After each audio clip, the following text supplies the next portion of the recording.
Hi, I'm John Omaha. I'm a licensed marriage and family therapist. I'm the creator of affect management skills training and affect-centered therapy.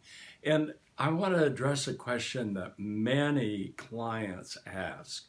I teach the skills of emotion regulation to all of my clients, and they will very often ask, look, isn't this repressing my emotions? I thought I was supposed to express my emotions, and here you are telling me to decrease the intensity. Uh, so, and I say, yes, that's what I'm teaching you to do. Let's address the issue. Is it repressing emotions? No, it is not.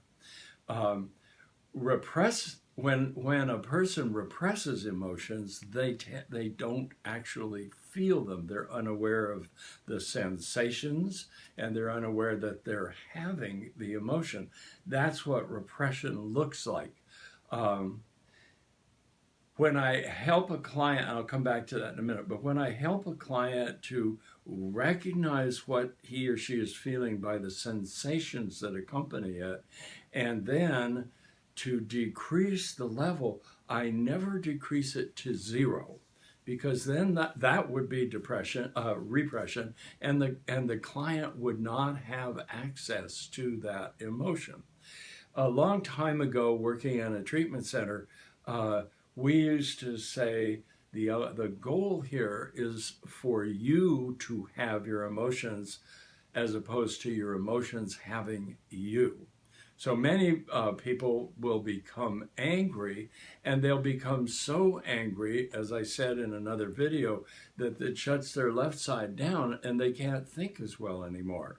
And so when I teach emotion regulation, the client is able to decrease the intensity of the emotion so it doesn't shut down the left side of the brain, and he can think properly. Um, so emotion management is not repression. It's actually a healthy thing to do.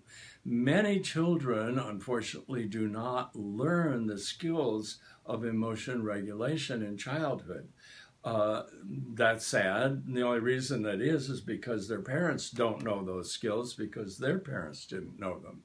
And so we're trying to break the cycle here and teach the skills of emotion regulation to clients today so that when they have children, they can teach these skills to their children. Um, Again, it's not repression, it's management. I'll give you a quick example. Often in couples work, I have observed that husbands may be threatened by if their wife says, look, why don't you come home and just say hi to me every night? Instead, you go and look at the TV and watch the Chicago Cubs game or something.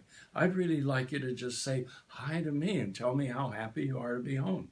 Well, the husband hearing this feels shame that he feels he's being criticized.